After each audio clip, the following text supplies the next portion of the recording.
Good evening. If I can ask you to please take your seats. Shh. Thank you. Thank you. Good evening and welcome to the 2025 WITA International Foundation Annual Dinner. This year, as you've seen, we are celebrating the American West and the frontier spirit that has animated generations of American pioneers in business and civic life. We are sincerely grateful to all of you. Shh. Thank you to our sponsors and partners throughout the room who make WITA what it is today, the world's leading platform for informed discussion of international trade. Thank you all. We'd like to say a special thanks to the embassies who donated wine and beer for tonight's events, and yes, indeed, and to the Distilled Spirits Council of the United States for supporting our pre- and post-dinner receptions. Thank you. Thanks as well to our honorees and speakers. We are grateful you could join us tonight. Thanks as well to Maureen, Allison, Aaron, Monica, Philip Dennis, Chef Human, and the whole team at the Ronald Reagan Building and GSA. They are great partners for WITA, both here in DC and as we expand globally. We're grateful to their support for this and our other signature events. And of course, a big thanks to our amazing WITA team, led by my colleague, Diego Añez, WITA's Managing Director and Executive Director of our WITA Academy. Diego's also leading WITA's international work, which we're excited to tell you more about tonight. Thank you, Diego, Maya, and our team of interns and volunteers. Shh, a few important housekeeping items for tonight. You have a copy of the program at your seat, but we're having to change the program around because of votes that have been scheduled in the Senate. So we're going to do our awards on the front end of the night, break for dinner, and then close with our Lighthouse Award. After my colleague Nassim Fussel's welcoming remarks, we'll present our first award to Senator Mike Crapo. Then we'll be presenting our award to Senator Michael Bennet, and a special remembrance of a great trade leader and American business icon, Fred Smith. We'll then break for dinner and restart the program with our MC, Kellyanne Shaw, and we'll certainly be wrapping up well before 9 tonight. Before I turn the stage over to WITA's new board chair, I want to say a note of personal thanks to WITA's past board chair, Steve Lamar. Please give a... Steve is the CEO of the American Apparel and Footwear Association and a longtime chair of the WITA Board of Directors. It was Steve's steady hand and wise counsel that has been a bedrock for WITA and for me, and we all owe you a great debt of gratitude for your leadership of the Board of Directors. Thank you, Steve. With that, I'd like to welcome to the stage the new chair of WITA's Board of Directors, Nassim Fussell.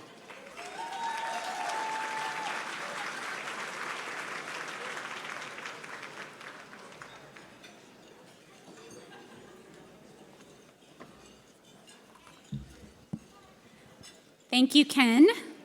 On behalf of the WITA board, I'd like to start by echoing Ken's gratitude to WITA's past board chair, Steve Lamar. We all appreciate your years of leadership, Steve, and I am personally grateful for your confidence in me. I have big shoes to fill, pun intended. This past year has been another big one for WITA. We have continued to see tremendous growth, including beyond DC. In just the past year, WITA's membership has grown 10% to 6,600 members, and that's more than double our 2020 membership. We have also fostered a truly global audience for our online and in-person events. In the past 12 months, 12,007 people from 119 different countries have attended our webinars, seminars, and in-person events, including the 2 biggest events in WITA's history. Among those 12,007 people were over 1,700 US government and 645 foreign government officials. We are grateful to be considered a trusted and informed platform for the discussion of international trade policy, especially for government officials.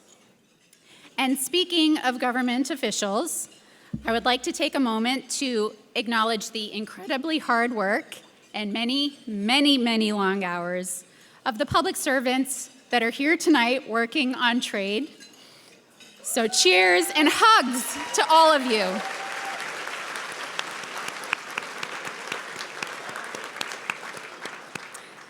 We are also very proud that the next generation of trade leaders continues to tap into WITA. We have had 800 students from 104 universities take part in our events.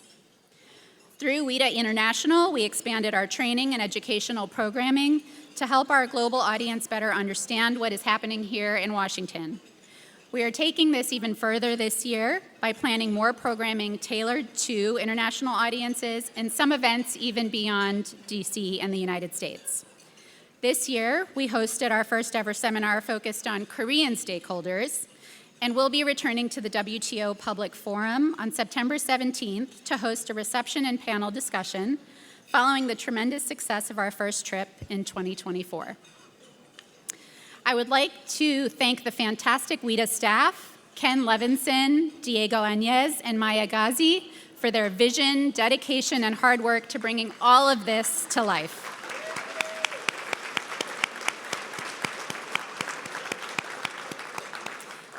Congratulations to this evening's honorees, Senator Crapo and Senator Bennet, and thank you to our Master of Ceremonies, Kellyanne Shaw, other speakers and introducers this evening, including Ambassador Carla Hills, for a special remembrance of the great Fred Smith.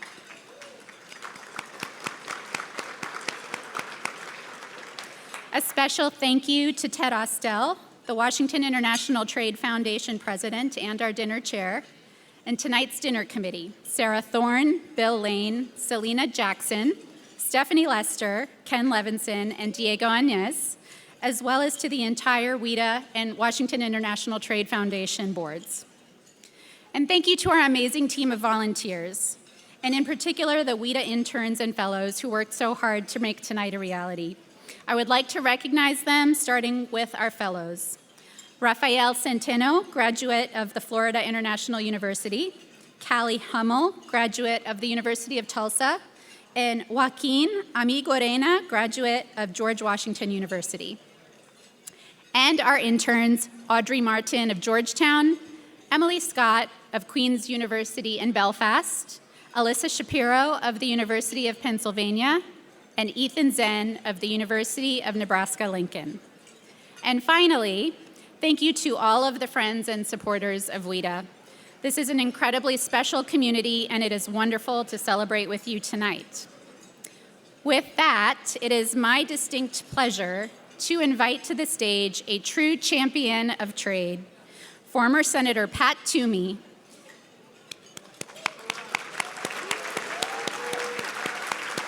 Senator Toomey will be joining me on stage to introduce our first honoree this evening.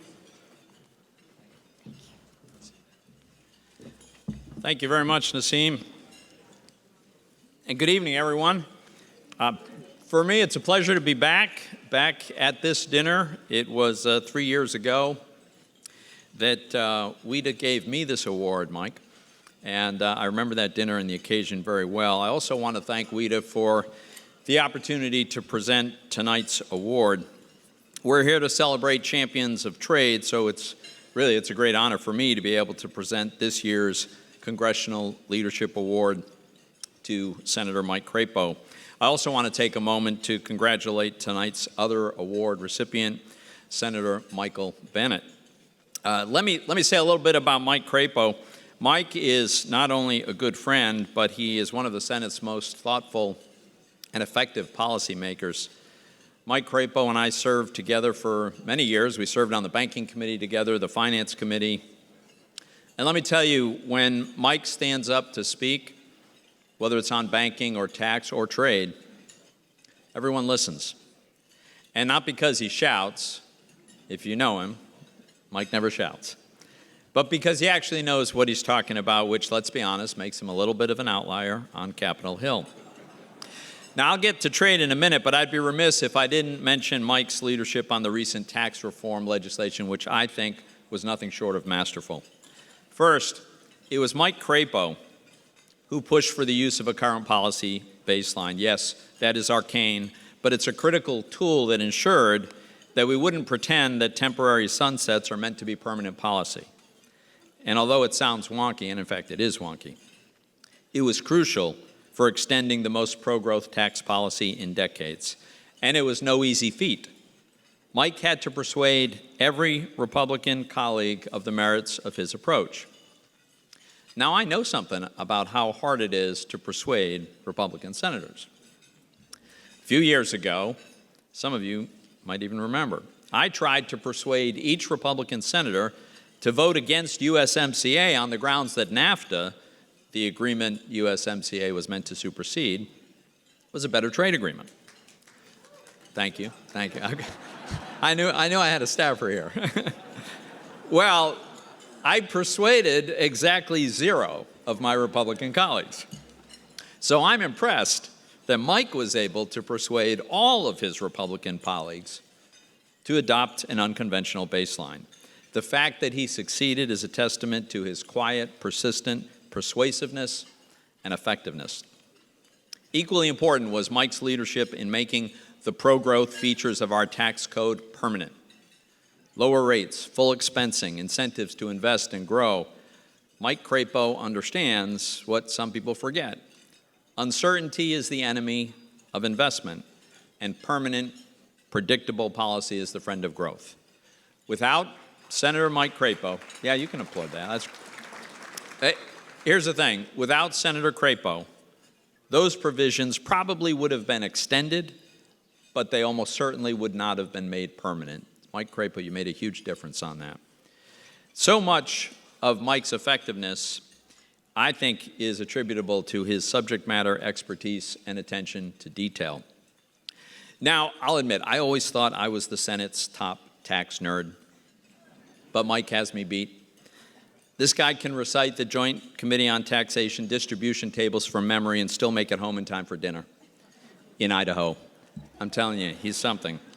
But his leadership doesn't end at tax policy. After all, we're honoring him tonight over trade policy.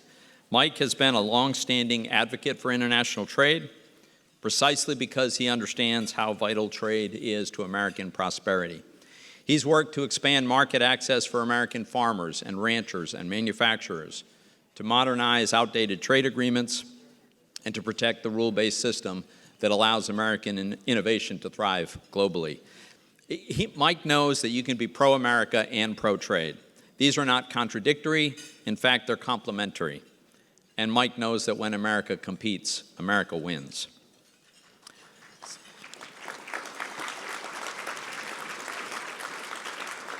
Now, I will acknowledge these are tough times for those of us like me who are hardcore free traders. But I still think it's possible that the current multi-front trade war ends reasonably well. Between the committed protectionists, those who genuinely seek greater reciprocity in trading regulations, and those of us who embrace maximum trade freedom, maybe there's a way to get to an end state of generally lower barriers to trade and the prosperity that that would enable. But if we're going to get there, it'll require leadership with great policy mastery and political skills. And that's the kind of leadership that Mike Crapo has shown again and again. So tonight, ladies and gentlemen, I am proud to present this Congressional Leadership Award to Senator Mike Crapo for his steadfast leadership in support of global trade and his enduring commitment to economic growth and opportunity. Congratulations, Mike, and thank you for everything you do to defend and expand American economic freedom.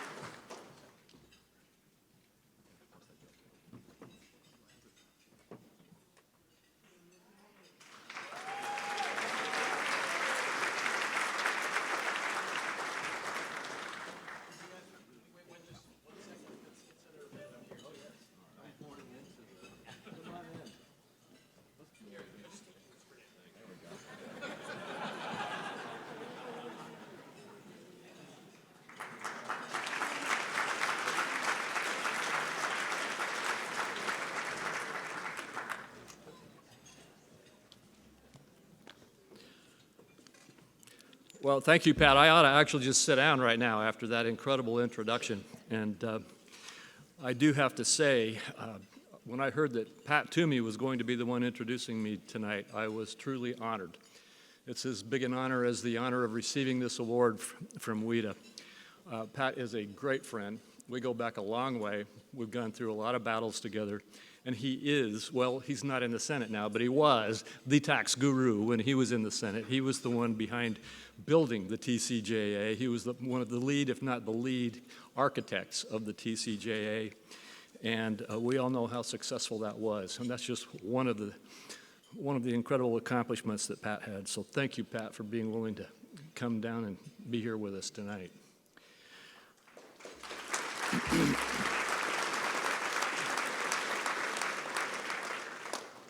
I'm honored to receive this year's WITA Congressional Leadership Award, especially considering that I'm joining people like Pat and Michael Bennet, one of my great friends in the Senate as well. We are on different sides of the aisle, but we work together everywhere we can and try to find good policy for America.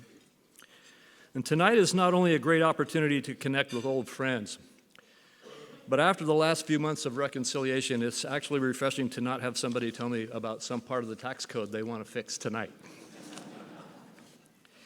I'm very proud of what we achieved in reconciliation, and as I often say, I have the best staff in town who helped make that happen. But yeah, they're here. Congratulations also have to go out to President Trump, who shared the vision, and Leader Thune and Speaker Johnson and Jason Smith, and the list goes on and on and on of committed members of the House and the Senate, and the President and his team who worked together just tirelessly over the last 6 months to get this job done. As Pat indicated, our number one focus was permanence in the TCJA and in the pro-growth tax provisions that we were able to work into the code. Business certainty is the driving factor in additional growth and investment in the United States. And the One Big Beautiful Bill's commitment to pro-growth tax policies support this ideal. But even pro-growth tax policies like this are not enough. Trade policies do matter. And not just any trade policy, but effective trade policies. Those in this room who work on sophisticated supply chains around the world know very well what that means. Effective trade policies manifest on two conditions: expanded market access and accountability for commitments made. First, we need to make sure that the opportunity to compete fairly in new markets is not abused abroad and is realized as a part of any lasting trade deal. And whether we talk about Idaho potatoes or Pennsylvania dairy or Boeing airplanes, the bottom line here is we must have access to markets and enforcement of market commitments in trade agreements. Second, we must hold our traders accountable, the enforcement part, for carrying out their trade commitments. Full enforcement of U.S. rights under our various trade agreements breeds certainty and is critical to our manufacturing, innovation, and creative and tech industries, which, like our agriculture sector, are second to none. To find a list of what commitments the United States needs to enforce, one need only look at this year's robust National Trade Estimate report, in which the administration carefully identified all of the ways that Americans lose out in the global marketplace, and that's the battle we are in today. I know there are a lot of different opinions today about how the administration is approaching this battle. My colleagues and I in Congress have wanted to pursue a real trade policy for some time, and we are now going to work and partner with our president in that effort. It is past time for the United States to resume global leadership on trade rather than ceding it to China, and we need to seize this moment.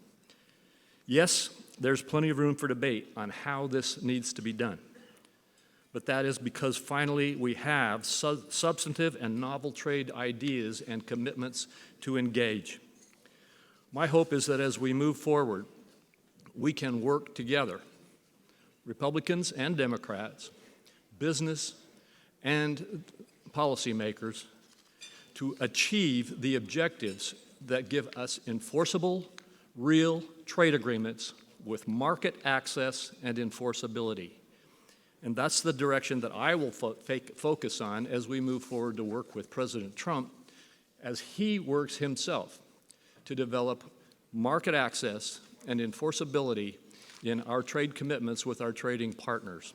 And I look forward to working together with all of you in that endeavor as we move forward. Thank you again for this tremendous honor.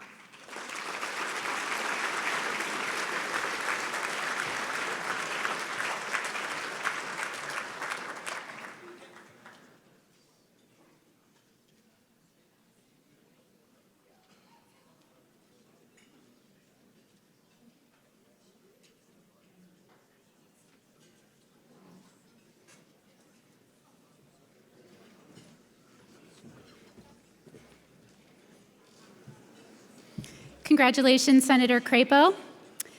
It is now my honor to introduce to the stage Ambassador Carla Hills for a particularly special point in our program this evening.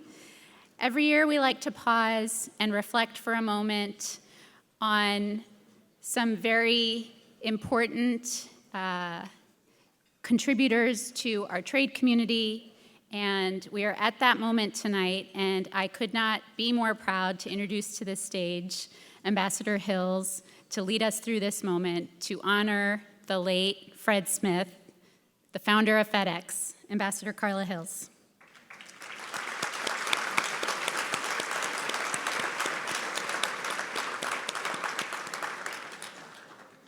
Ambassador Hills is a longtime friend of WITA, a former WITA honoree, and we are so honored to have her here this evening for this special moment. Thank you so much. Thank you. Well, I look around the room, and there's so many friends. It's a great pleasure to join WITA, and it's a great, great honor to have the opportunity to say a few words about Frederick Smith, the founder and executive chairman of Federal Express. Sadly, he passed away last month and is sorely missed by all that had the good fortune to have known him. His legacy is truly legendary. After graduating from Yale, he enlisted in the Marine Corps and served first as a rifle platoon leader and company commander, and later as an aerial observer and controller. During his service, he was awarded the Silver Star, the Bronze Star, and 2 Purple Hearts. And he left the military in 1969, but that experience shaped his vision for commercial express transport business. He launched the Federal Express in 1971, and under his leadership, it became the world's largest shipping and logistic company. The path to his success was not so easy. Except for very small planes, new airplanes needed civil aeronautics board approval, which is a process that was not easy. It was challenging, and existing airlines could object to any new entry, which of course they did. Although Federal Express started with small planes, Fred knew that the larger planes would be far more efficient and was instrumental in securing passage of the Air Cargo Deregulation Act of 1977, which eliminated the size restriction. He also ran into the problems of working with the Interstate Commerce Commission, which regulated surface transportation. It not only allowed an airline to arrange for pickup, but limited to 25 miles from that airline's base. Once again, Fred worked with Congress to remove those restrictions, enabling Federal Express to pick up and deliver anywhere in the country.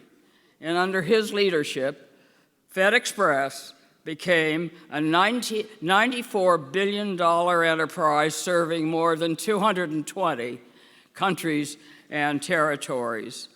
He was an internationalist at heart, and always willing to give his time. I got to know him when he was chair of the U.S.-China Business Council, and again when he chaired CSIS's major trade study. Fred was a strong believer in free and open trade. As he stated at the Federal Express Global Educational Center that he established at the University of North Carolina, he said, the U.S. should embrace its history as a leader and a creator of the modern global trading system. That system has been good for the United States and for the world, and maintaining peace and stability and creating economic opportunity. Like WITA, he believed that educating both the young and the old about the benefits of trade was not only a worthy endeavor, but a vital to our well-being. So I'd invite all of you to raise your glass to commemorate Fred Smith's life and his outstanding contributions to the very mission that WITA is dedicated to. So here is to Fred Smith and all of his memories. Thank you so much, one and all.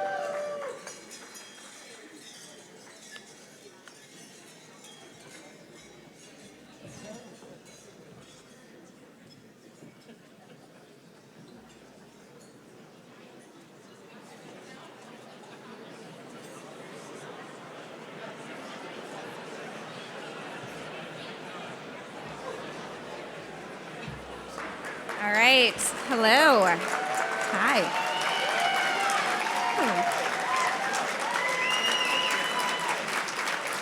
Thank you. I've done nothing so far. So I have been asked to come on later, midway through your meal, and attempt to entertain you, which is probably the worst slot in the WITA dinner, given that I'm standing between you and the after party. But right now, I am here to introduce somebody very special. I'm here to introduce Senator Coons, who will be awarding this year's Congressional Leadership Award, and he is last year's recipient. I think that if I were to survey everyone in this room and ask them who their favorite member of Congress was, I'm not asking you to do that now, but I am pretty sure that Senator Coons would be top of the list for many, many, many people in this room for his bipartisanship, his leadership on trade, his commitment to trade in the continent of Africa, to IP protection, and I understand also to his interest in the chicken trade. So I will let him take over from here. Thank you.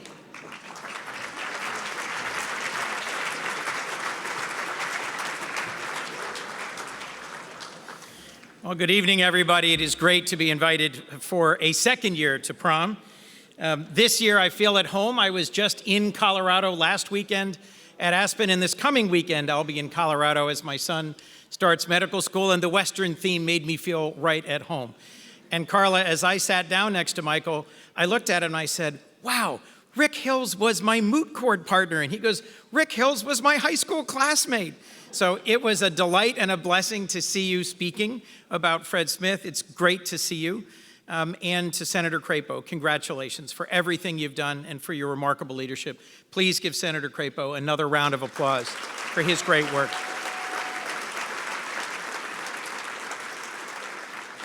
Michael Bennet is a special type of blessing. He is the kind of person you really only get to meet a couple times in your life. And when I first met him at law school, when I first got to hear him and see him engaging and acting both at Yale and then here in the Senate, I knew I'd been blessed to meet a very deep, caring, bright, capable person.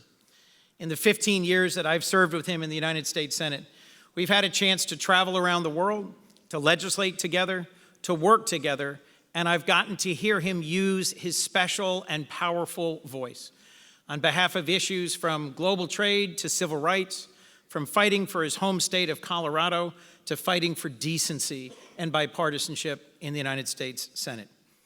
If you don't know him, then you don't know that he is an incredible husband and father. His wife, Susan, first took them to Colorado fighting for the environment, and together they've raised 3 remarkable daughters, Caroline, Helena, and Anne.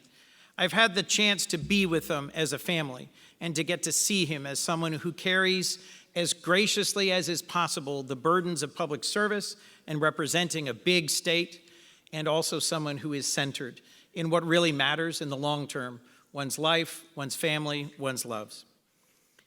He is someone who literally could be doing anything. And from the time we spent in law school, he did, for a decade, do anything. He made money in private equity. He was chief of staff to a mayor. He was superintendent of public schools before his unexpected elevation to the Senate. I don't know who was the more unexpected senator, him or me. My election in 2010 made many call me the accidental senator. I don't think anyone ever called Michael an accidental senator. With deep roots in Washington, with a global view from his birth in New Delhi, India, coming from a family with a long commitment to service, we are all so lucky that he has continued that. One of the things he fought hardest for was an expansion of the child tax credit in the American Rescue Plan that was the single biggest reduction in child poverty in American history, and that deserves a round of applause.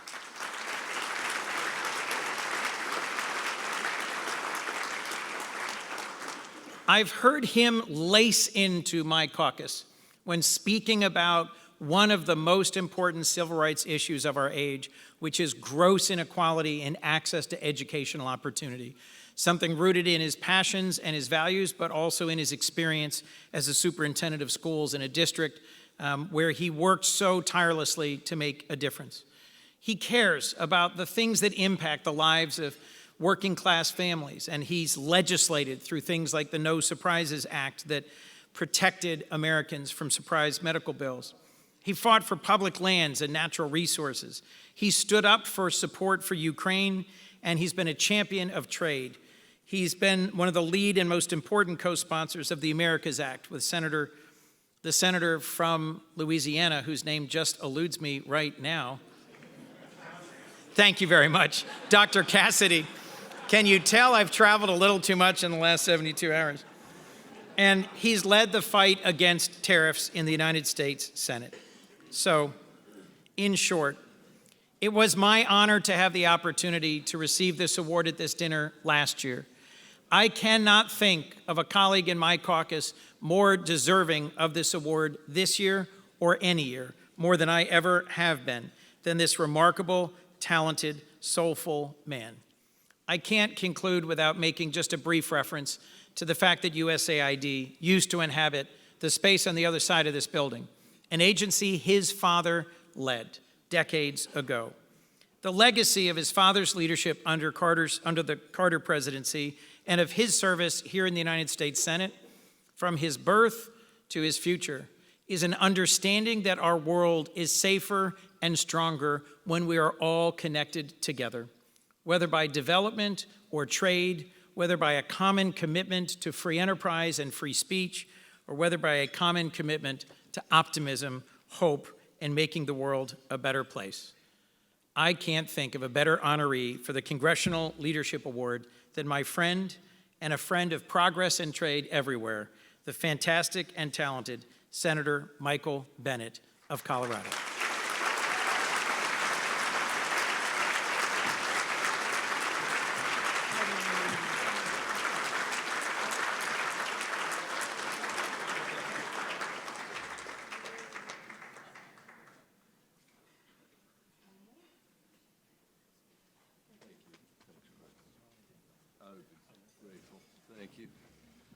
Well, no one ever wants to follow Chris Coons. I didn't want to follow Chris Coons this morning when I was at the Senate gym and I saw, where did he go? And I saw him, and I was trying to get to where I needed to be in the morning, and there was Chris Coons on the television set, speaking in paragraphs, as he always does, in perfect sentences, perfect syntax. And I knew, inspiring a call from my mother saying, "Don't you have roughly the same education?"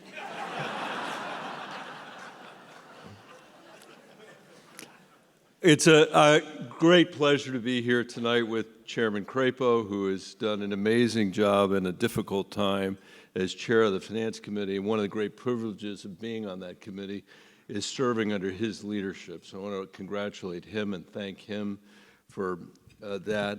I also want to say, while Chris is here, that we have worked together, as he said, on a whole range of different issues.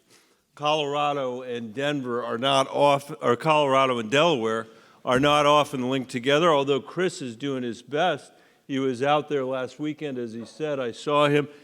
His son, Michael, now goes to the medical school there. But in the states, Delaware and Colorado are not all that similar. We have rodeos, and they have Rehoboth. We have skiing and in Steamboat, and they have saltwater taffy. And while, as I know Chris emphasized in his remarks last year, Delaware has chickens, chickens, chickens, Colorado has wolves and wild sheep. But our work on international trade issues, from fighting to reauthorize AGOA to advancing our medical supply chain Resiliency Act, testifies the importance of a common sense trade policy, whether you're in Denver or whether you're in Dover. But in truth, it is Chris Coons who has provided moral leadership for this generation of political leaders by championing America's vital role in the world, especially in these turbulent times.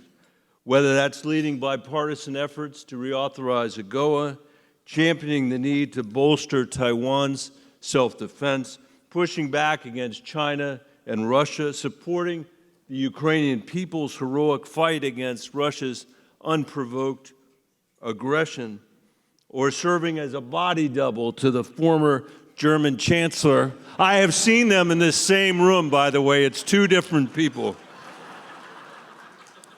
Chris has always been the first to take on the hardest task and to be generous enough to ask his colleagues to follow. Thank you, Chris, for your partnership, for your leadership, for your kind words.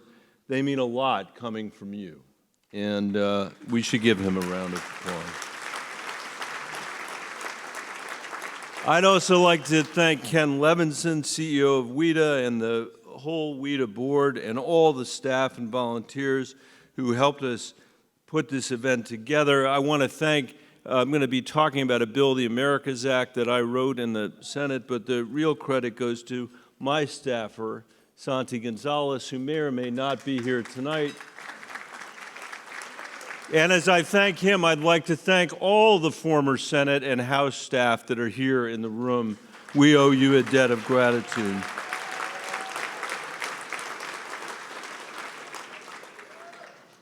I don't often say this in D.C., but as Chris mentioned on the Western theme, the cowboy hats in the audience makes me feel quite at home.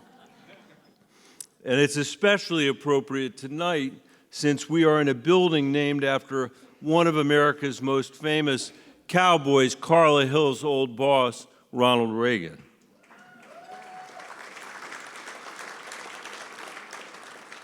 By the way, it is true, Chris said, my dad ran AID for 2 years in the Carter administration before Ronald Reagan was elected president.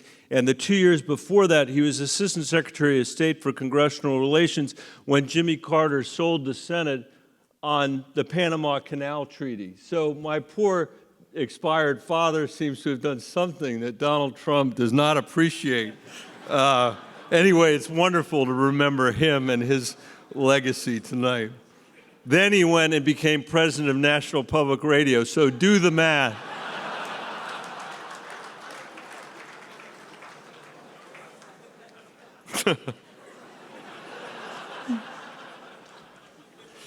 But WITA was founded during Reagan's first term when the United States led the global trading order, and our principal adversary was beginning to collapse under its own contradiction. That is when, notwithstanding my party affiliation, that I had a Reagan-era bedtime for Brezhnev poster on the wall of my room. A poster on which Ronald Reagan in a cowboy hat, in a cowboy hat, donned and a pistol holstered, had Brezhnev by the collar, testifying to America's strength in the Cold War. And while I don't find myself aligning with Reagan's many of his policies or his intellectual errors, the poster captured the optimism of that era, the belief that we would defeat the Soviet Union and the American economy would roll out into the next millennium. This, along with a dose of nostalgia, is why that same poster still hangs in my hideaway in the Capitol today, which happens to be right next door to Chris Coons's. It serves as a backdrop for the crab boils we wish we were having during especially long votes on the Senate floor. But this era was not a perfect era, the one represented by that poster. No era is. But within the better part of a decade and into the 1990s, we worked with our allies and many of our former adversaries to open up the world, not only to goods, but to fundamental ideas and values like democracy and freedom. In 1991, the Soviet Union fell and the Cold War ended. In 1992, Europe founded the European Union, creating the political framework for the common market. In 1994, we, Canada, and Mexico signed NAFTA. In 1995, the World Trade Organization was established, the culmination of almost 50 years of trade cooperation. We are a long way from that world today, as the President demonstrated by liberating us from the comforts of a predictable economic environment. And I can tell you that the universal reaction from small and large businesses in Colorado to President Trump's Liberation Day was simple. Does anyone in Washington have an economic plan other than more turmoil? Back in Colorado, the pain is very real. Because of the president's global tariff war, businesses are delaying capital investments, stockpiling inventory, and cutting payroll. From the tiny inventor of river surfboards in Salida to the nation's leading miller of wheat, to iconic global brands of clothing, of shoes and backpacks in Cortez and Denver, to the Front Range's aerospace, construction, and manufacturing industries, no business seems immune by this uncertainty. For these and other businesses across Colorado, and for people they employ, Colorado's consumers, trade is fundamental. But it won't shock anyone in this room to know that the politics of trade have changed, as Mike Crapo was saying. When I was growing up, when Reagan had Brezhnev in his grip, we took for granted that trade would always benefit the American people, that more openness would always lead to more prosperity for everyone. That story was not true.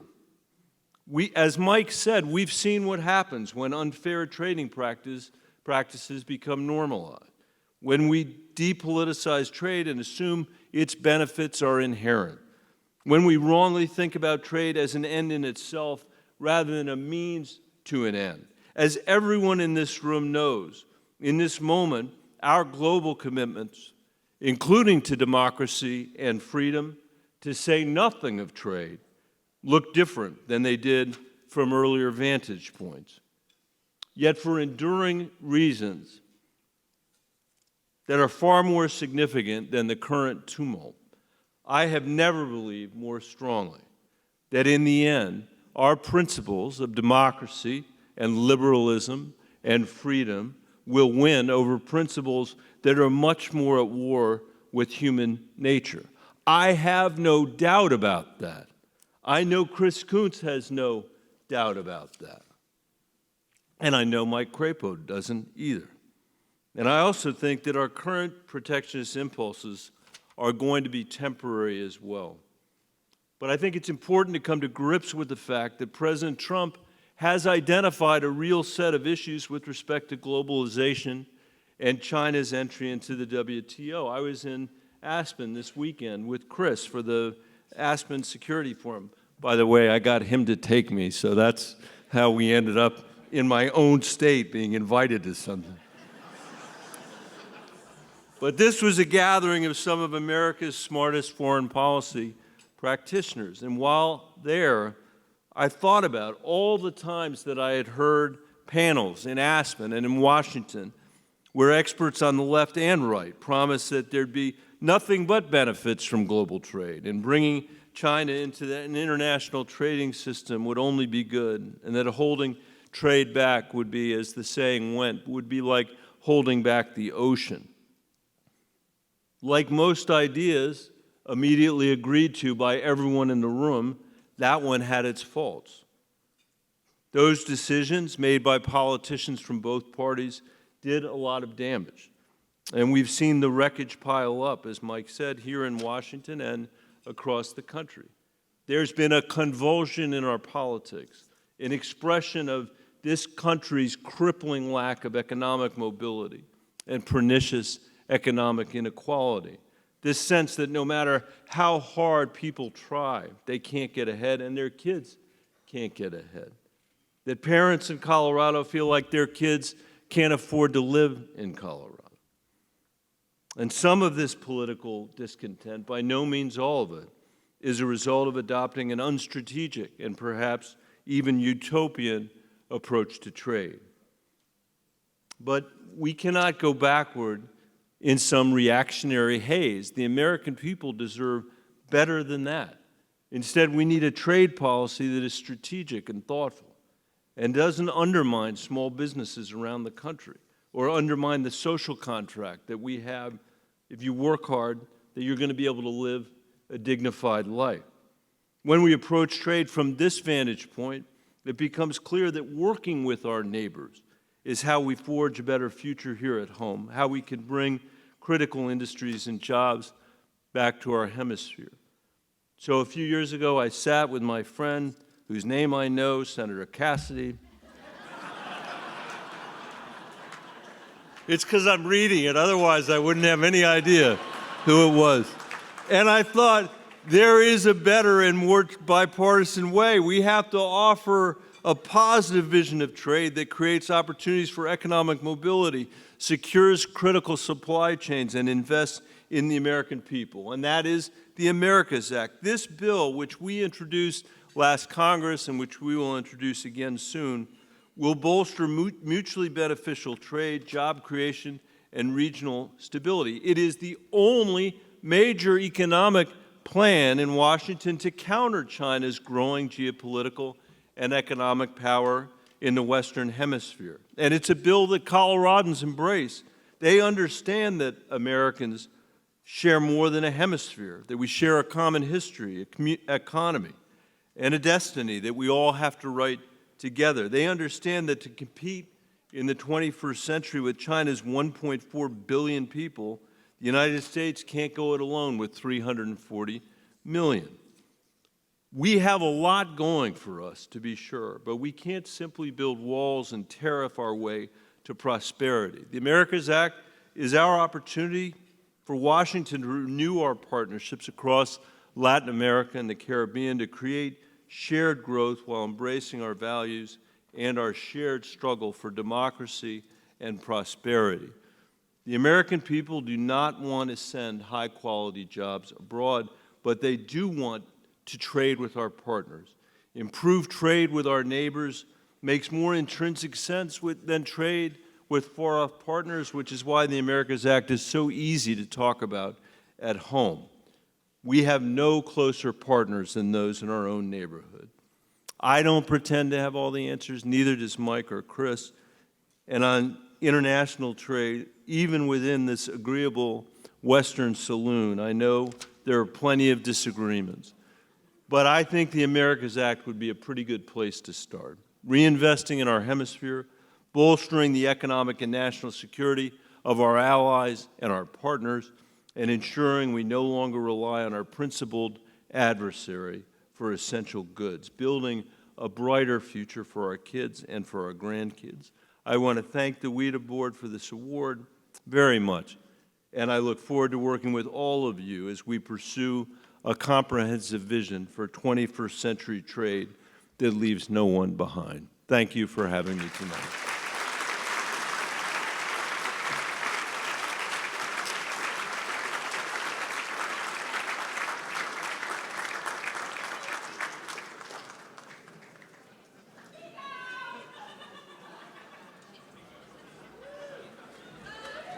All right, everybody. So we've had to do a curveball with the program. I apologize. I'm very grateful to Senator Crapo, Senator Bennet, Senator Coons. They have votes. I know they need to leave. Thank you for your patience. And I know you all love to talk. So we're going to give you 30 minutes of uninterrupted dinner before we come back and do our Lighthouse Award. Enjoy your dinner, and we'll be back shortly. Thank you, everybody. I'd like to ask folks to please return to your seats. I promised you that you would get good conversation over dinner. Promises made, promises kept. We have one award to give, which is a very special award. But before we do that, I want to invite to our stage our MC. She was supposed to be doing this whole program since 8 o'clock, but we had to do a lot of pivots and changes.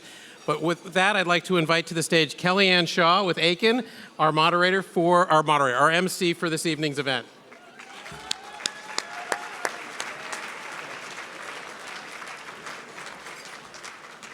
Okay, hello everyone. Thank you so much for sticking around.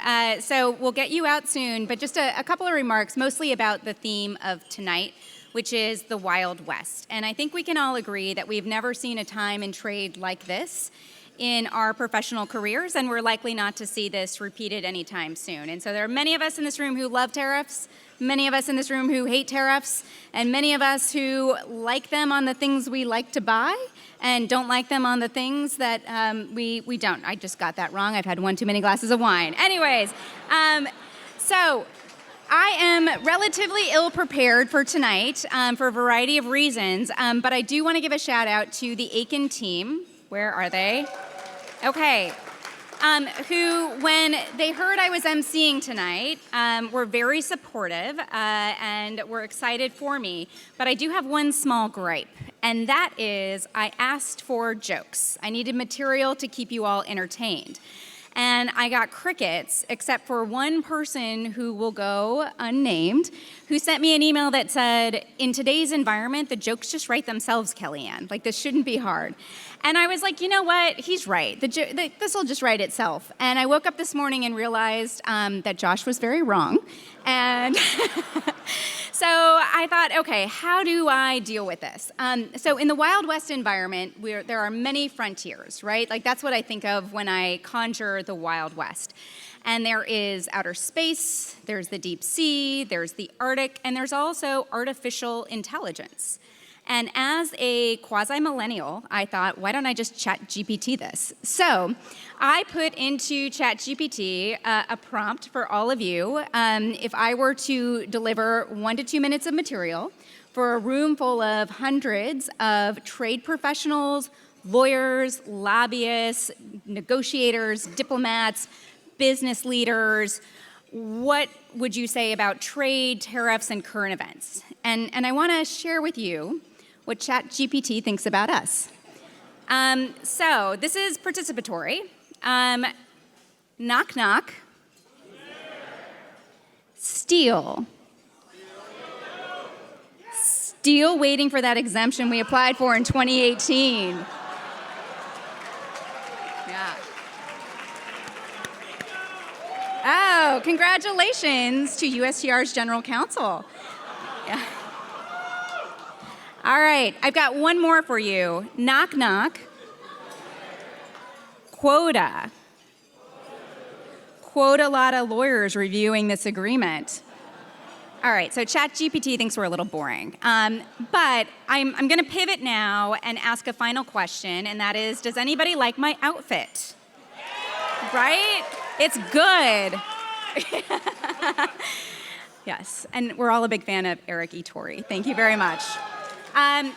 Okay, so this is a vintage suit I bought a couple of months ago in the south of France. No one feel bad for me. And I absolutely love it. It is also tariff-free because textiles are subject to not only reciprocal tariffs, but also MFN. It's very hard for a fashion girl right now. And that is my lead-in to introducing you to the next two women who are going to give the Lighthouse Award. They are titans not only of fashion, but also of trade. They need no introduction, which is great for me because I'm ill-prepared. So I will turn it over now to Stephanie and Sarah.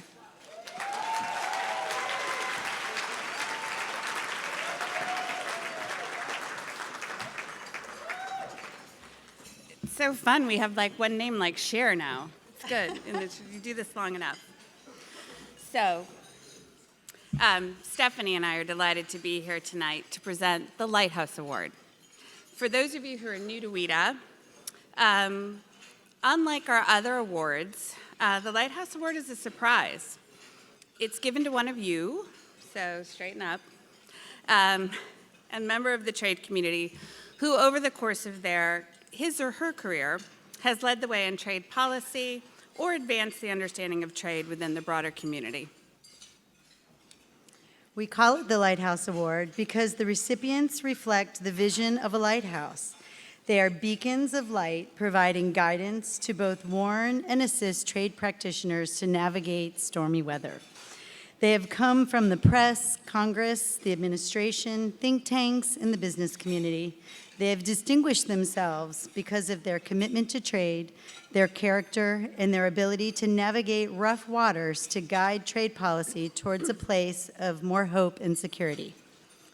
So trade policy has certainly changed a lot, certainly since we started our career, and I would say within the last 6 months.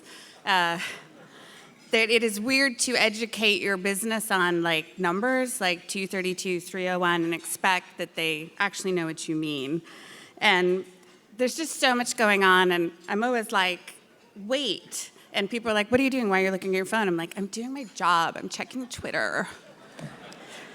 So, but as the administration negotiates these trade deals with dozens of countries and seeks to rebalance trade, now more than ever, it's actually really important to have timely and unbiased information on what's happening in trade, what is the administration doing, what do these numbers mean, and making sure that we have the right stakeholders who are advocating on our behalf with our interests before the administration and Congress. Given the pace of change and complexity of current trade actions, we are fortunate to have so many experts to turn to: think tanks, trade associations, academics, and current and former officials and staff who send updates, write blogs, and record podcasts to keep us informed. In fact, WITA recently started a podcast, The Friday Exchange. Businesses and other stakeholders rely on this information to help develop the best strategies.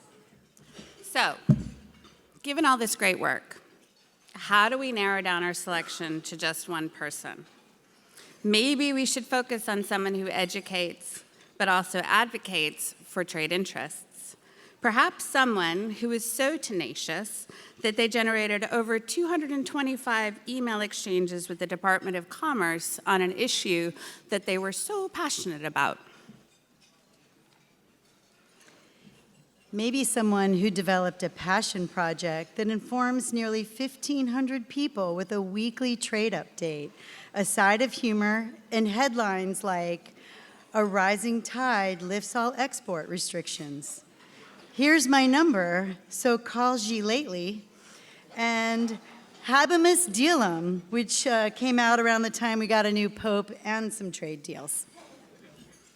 And perhaps this person also led trade policy on GSP and MTB and might happen to have a deep commitment to RVs. Yes, and he also showed steadfast loyalty to his boss and helped this community pay tribute after the unexpected loss of a remarkable leader, Congresswoman Jackie Walorski. for his contributions to educate many of us with trade tidbits, quick hits, some humor along the way. We are delighted to present this year's Lighthouse Award to Mike Dankler.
I don't know what to say, but I guess Ken and I first talked because in 2017 or 2018, I don't remember, I put my business card in a raffle and won a prize, but not just any prize, but it was the big basket of nice liquor from the Distilled Spirits Council.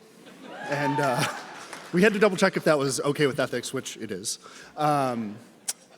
And I was like, that's the best trade prom ever. And then in 2019, I watched as Jackie got her trade award, and then I was like, okay, now that basket of nice booze is somehow second place.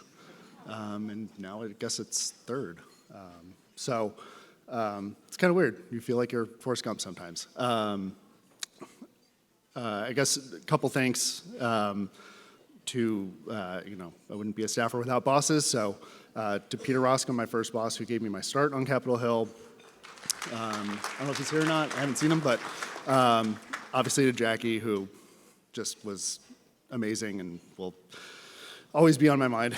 And then to Rudy, my current boss. And then also to my wife, Carol Ann, my son, Lewis, who doesn't know what he's in for with trade. And then as I was, as I was reminded one time when I called our son employee number 2 of Trade Tidbits, he is not employee number 2. Employee number 2 is our cat, because whatever time I wake up to do the Trade Tidbits, she wakes up with me, she hangs out on my lap, I bounce some puns off of her, and we just kind of figure it out. We have a little jam session. She's a good little co-pilot. So that's it. Go to the after party, have some fun, and yeah, go trade prom.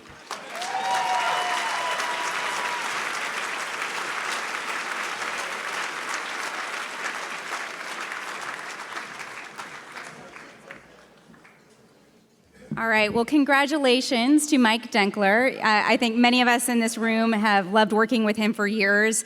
I served with him on the Ways and Means Committee, and I will say he was one of my favorites because he was one of the few trade LAs who knew that Blake Hardin and I were 2 different people. Some of you will get that.